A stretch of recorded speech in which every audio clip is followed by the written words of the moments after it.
Mridula and Michael, and thank you for joining us in this small space.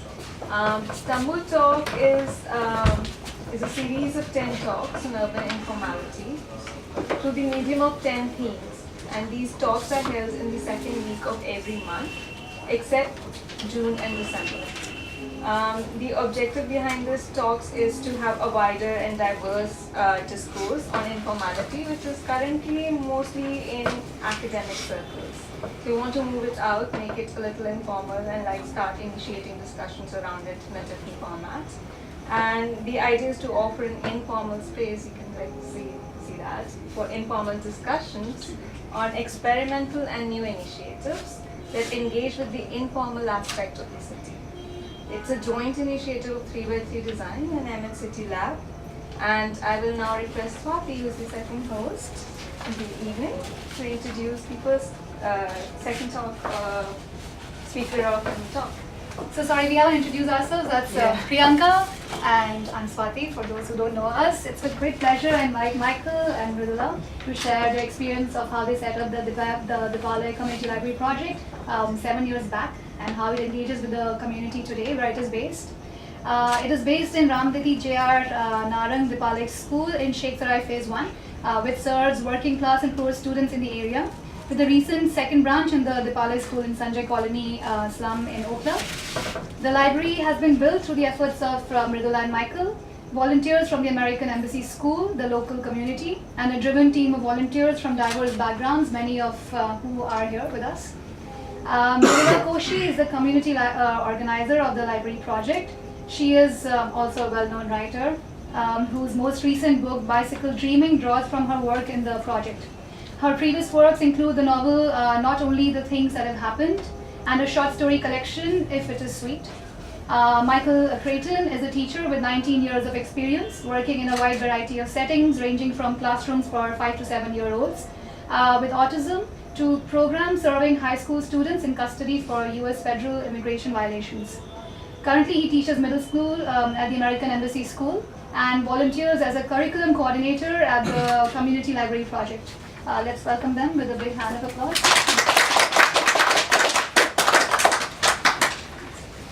Okay, so we're so happy to have you, and we're gonna.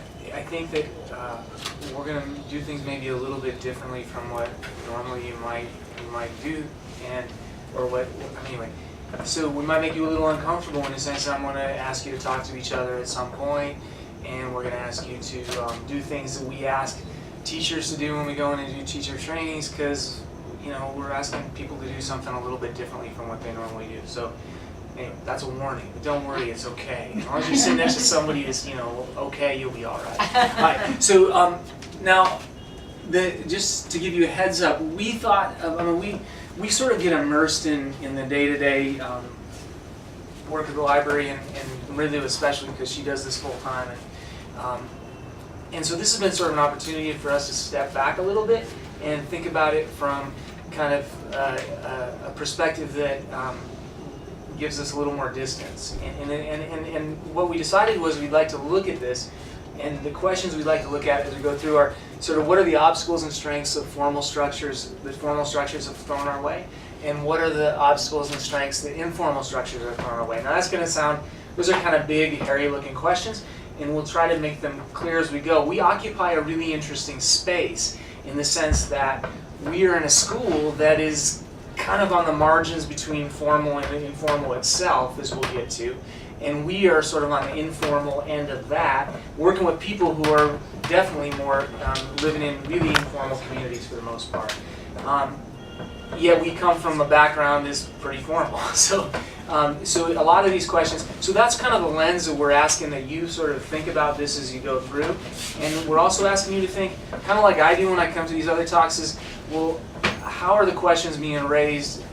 We're talking about this thing. You're not maybe interested in this thing particularly, but you're interested in something else. So maybe something we say connects to what you're talking about. So that's one of the things we're asking, is that folks sort of think about their own work and think of how this relates to it. And we're going to break in the middle in a few places and have you sort of chat to each other about that kind of question. Does that make sense? Okay. So let me start with, well, first of all, we're going to just talk a little bit about how we got started. and then we're going to talk about what we do now, and then we're going to give you a read aloud, show you what, what it looks like, or kind of what it looks like. And then we'll talk about sort of what we're doing, like the library as a lab. Where do we envision ourselves over the next year or so? What our kind of goal is moving forward, and then we'll do some more discussion at the end. Does that make sense? Yeah. Okay, so I'm going to get to tell you the story of how we started. And in 2007, 2008, I started going to volunteer at a school, DePalia School, where the library is now, as sort of working with 10th graders. And they just said, come in and just do whatever you want to do. And that was great, because I had a long day job doing what I had to do, and now I get to do whatever I want to do. So I was just doing a lot of, I did a lot of writing activities, a lot of, just read aloud. We were just playing. We were talking about work and family. We were talking about, reading stories that would be interesting. Anyway, so that was kind of and to be honest with you, when I think about these questions then, questions of informality, formality, I was pretty clueless, because the school kind of mediated all that for me. They just gave me the students, and the students were in an English medium school. It wasn't, really what we think of as English. It wasn't great English medium. It was okay. So they could understand me, and I'd use a little bit of my Hindi, and it was working all right. So in a lot of ways during that period, this kind of issue really was sort of not something I had to think a whole lot about, but it did sort of come up occasionally, because I realized the sort of wide disjunction between, sort of my own lack of understanding sometimes about what was going on. I kind of got it when somebody made a joke about a kabaddi wala, and the kid sitting there was kind of shut up, and I kind of got it when, but I didn't get it when we were talking about what does your parent do, and kids would say, mom would say, well, my dad's a businessman, and I had no idea what a businessman meant until I was walking along the Chirag Dili Nala one day, and I said, I'm gonna get some pan, and there's this little shop. It's not a shop; it's just a little cement slab right across the street from the Nala. And I got myself a piece of pan, and paid the guy, and looked up, and there's Mo, and said, "Hey, sir," and he was right next door at a little. It's just a chai shop, right? So it kind of. So I guess for me, it was just kind of learning, like a little bit about the community we're in. Now, quickly, what happened then was, in 2008-9, Ritu joined me and started working as we started doing read-alouds with kids. And at that point, it was 6th graders, 7th graders, and 8th graders. The school lost the 10th graders, and so they sort of started downsizing. And we did read-alouds for a year, and we got to talk about literature and ideas. And again, the school kind of mediated, I think, a lot of these issues about formality, because they just sent us the kids that were pretty well motivated and pretty. And read alouds are exactly what it sounds like. You open a book and read it to the child, the 7th grader, 8th grader, and then we talk about what we read. Yeah, and it was just kind of, and we brought books in to do that with, and then we thought, well, we should be sending these books home, so we had a bag of books, and we started sending them home, and that was the bag of books. And then at some point it was kind of getting heavy, because we had about 20 kids, and we were bringing in 40 books, and finally we just got a little cupboard, and it got bigger and bigger. So that was sort of a transitional year. At the same time, I was working with bringing my students from the American School in, and those were pretty scripted and not very organic sort of interactions at that point. They were just kind of come for a day. The next year, in 2000, I guess when we got to 2010 and 11, we really started growing this cupboard, and we knew that we were on our way out for a couple years. We didn't know how long we'd be going, so we said, let's try to do something more permanent. So we worked with the kids, my students at the American School, to do a big book drive. We got community people giving more books. We got, I think we got 2,000-3,000 books. The school provided the bookshelves. The kids raised enough money to fund a librarian there for a couple years part-time. So we kind of built sort of this formal thing within this informal school that would hopefully last, we thought, after we left. We trained the librarians to an extent. That was part of the plan. Our school librarians worked with the librarians to set that in place. And we had some more organic and better interactions between the kids at the American School and the kids in our program, partly because we knew our kids so well that we brought them to the American School, and we had them involved in some really meaningful activities with authors that I was bringing from. Anyway, so it was good service, but still limited, right? I mean, it's still, I think service, I don't know if anybody's here in education, but for me it's always this tension. I mean, you know, the kids in American school, we're really thinking we're doing charity for these, but every once in a while they had like a real conversation and say like, oh, those guys are pretty smart. But for the kids at Palia, though, the good thing was that they kind of at that point they owned their school enough and they felt proud enough in who they were that for them it was also okay. I mean, they felt like it was okay, the back and forth. So there wasn't like a huge, it wasn't, I mean, I could make it sound better than it was, and I don't want to do that, right? I mean, but it was okay. It was good as far as I think those things usually go. And then we left for 2 years, and We left the country. the country, yeah, we went to the States for 2 years. And then when we came back, we found that the school, because of RTI, and this is where sort of the informal one, I mean, DePalia did not meet the formal requirements of the RTI, as defined by the RTI. So it was downsized because, you know, playground, and they didn't own their own building, they didn't meet certain requirements of that system, even though it was a pretty good school. So they ended up not being able to give a certificate at the end of the education, so they cut back to like going K through 2, or K through actually just K through 1 in the beginning. So we got there and there was a great library still there, but there was only a few kids in the building and they weren't really able to access most of the books. So we started turning into, I mean, we just started reading aloud to kids who were hanging around from the old program and a few kids from the neighborhood that we ran into, and it was a pretty nice year. The first year back in 2013-14 was a pretty relaxing year, right? I mean, it was, we didn't have to, I guess No, you're fine. yeah, just checking my time. Putting it aside for my own use. But then an interesting thing happened. I mean, we again were still sort of not aware of like how we had a few kids coming in, and it was mainly because one of the teachers at the Palia went out in the community and told people about it, and then the word of mouth sort of started spreading, and so we kind of grew and grew. And you know, by October, you know, there was 30, 40, and then it kept. Usually, we thought, well, it's just seasonal, and it's gonna go down again, because this had happened over the years.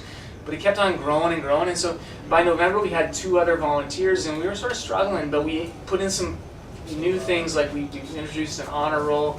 So if you read 10 books, you get a book, and we started keeping track of the books the kids read, and it kind of made it a more like thing. And that actually started driving enrollment. So we were feeling good on the one hand, but it was going kind of bigger than we felt like we were ready for. And sometime in late January, there was a day when we had 65 kids, and one of our volunteers didn't come, so it was just 3 of us. And you know what? What we knew, and what was really clear that day, is that one of the challenges of informality that we were getting right there is that we had all these kids, but they really had no idea what a library was. And we hadn't done a very good job of teaching them what a library or what a Read Aloud program was, because we were growing so fast and because turnover was happening. And so it was like, how are we gonna, you know, these are more unschooled children than we'd ever seen before. They weren't there was no accountability to the school even, because they were coming from other places. And we this was a big problem, to the point where we actually like had a big fight along the Turaglianala, and we're like ready to close it down. And I mean, it's sort of, I hate to admit it, but we put this thing out on Facebook, and then somebody tweeted it who had a lot of mojo, and then all of a sudden we had like 8 volunteers, and then we trained them, and then a few more came, and then a few dropped away, and we just started we kind of got a core of people that made it possible for us. And it was ugly. I mean, it was really ugly, because, you know, if you have 60, 70 kids, 80 sometimes kids coming, and they just don't know what to do in a library, and we're really not sure how to. I mean, we know how to do a read aloud with 20, 30 kids really well, but how to run the whole. So it was a really kind of a rocky transition, but we spent the next couple of months sort of getting it into shape and sort of making some systems and rotations, really elaborate sort of rotations, and you know, and expanding the times, and then really took a job. DePalia noticed us. We kind of said, hey, you know what? You know, something's happening here, and we need some more formal support. And they said, so they're interested in the idea, and they hired her as a full-time community organizer, and she'd already been working full-time for years. So then she took over that, and I think that's kind of where I was going to leave it to you to go to where we are now. Oh wait, okay. This is hard on new people. But so what I want to do is give you 2 minutes. I know it's awkward or anything, really, and I don't have to do this because, you know, but you do. So you got to talk to the person next to you, somebody next to you, about what sort of, okay, here's the questions. I wrote them down. The questions are, how do you see these kind of questions that we're talking about? What are the obstacles and strengths in formal structures have thrown in the work or the sort of thinking that you do, that kind of formal and informal question, how does it, do you see that in the work you do, and then what questions do the ideas that we've been talking about so far raise? And maybe there won't be a lot, but I'm going to challenge you to have a conversation for 2 minutes, so go. That's it. Wait, so what was the question again? How did these questions relate to the work you do? And what questions do these raise for you in the work you do, or generally what questions do you raise? It can be in a group of three. You can be in a group of 3. Do you want us to do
Finish your idea. Yep. So this is the problem with the talkative room is that you gotta stop. Otherwise we'll be here a long time. But that's a good thing, right? Because you'll have a chance later to talk more about it. And okay, so now Ritha's going to talk about what we're doing now. So, I'm going to use my piece of paper to help me here.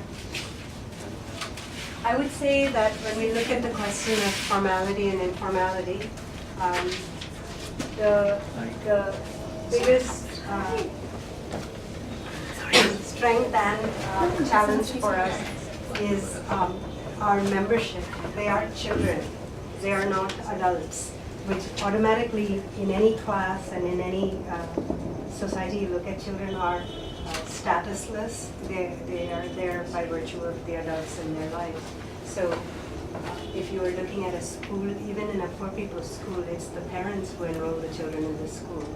And if you are looking at healthcare, you're looking at a job, workplace, it's always formalized by adult mechanisms. Our library has the bulk of its membership from children ages 4 to, I would say, about 16 tops, but really more like 14. And in terms of numbers, starting in November 2014, when we started to think of ourselves as a community library, in that we recognized that the 24 children who were reading with us were no longer enrolled in the school building in which we had started a school library, which is a fairly formal thing, even in a semi-formal school. A school library has a librarian and it has bookshelves and it has a checkout system and so on. And actually when we walked into that room, it was just covered with dust and it hadn't been used for some time.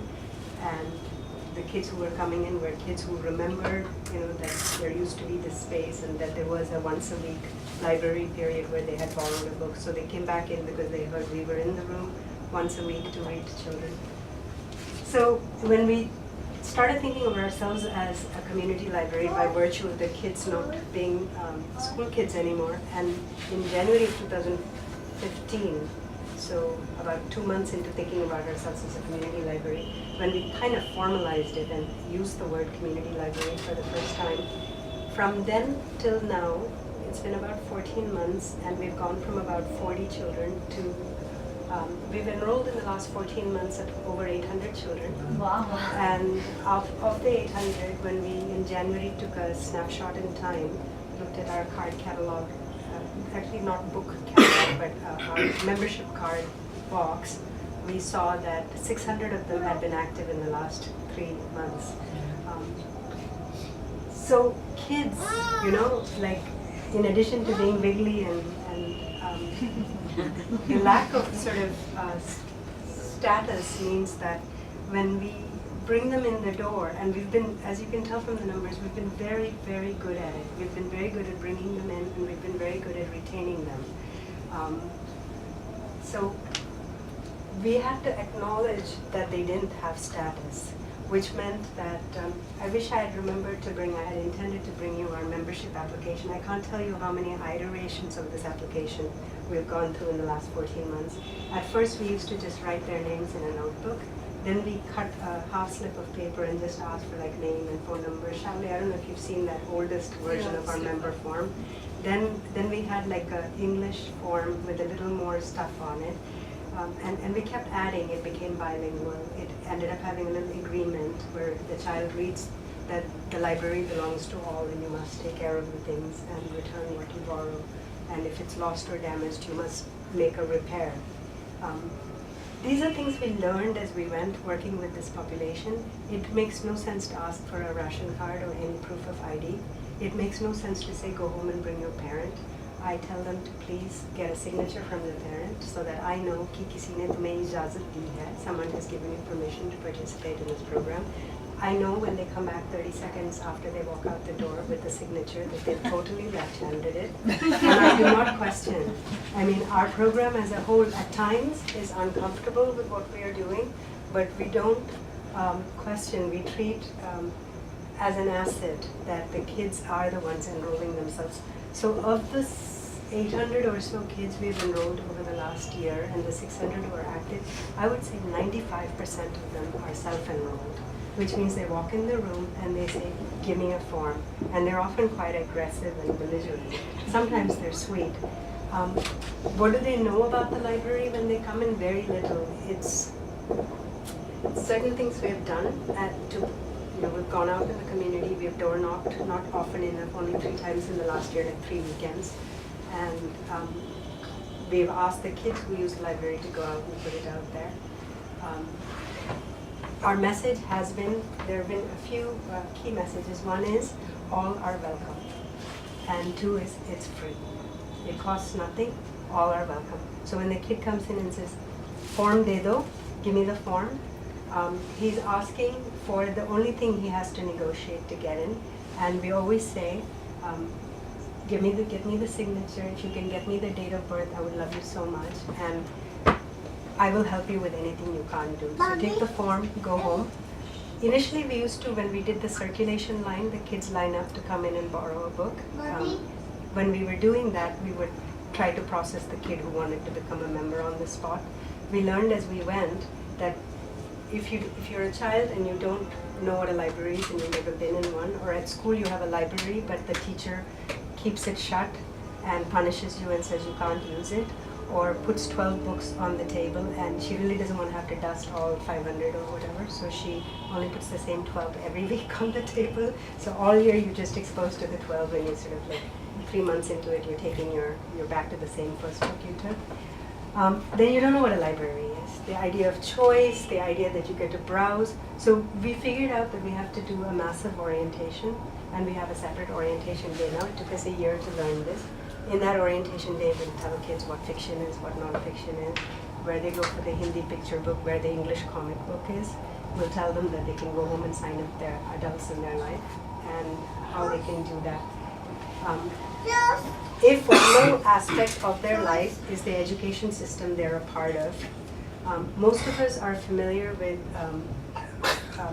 sort of formal institutions that act as mediating institutions in our life. It may be a religion that we belong to.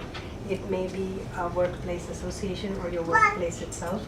you know that at minimum you draw your check in your paycheck in that regulated and standardized, you know it's on the first Friday of the month, whatever, there are sort of mechanisms in place. The kids in our school, in our library, I think the school is the only formal mechanism that the bulk of them interact with, and the bulk of them are interacting with government schools. So one of the things we saw in signing up members is that they are migrant kids for the most part, and they live in a poor neighborhood, and they come and they go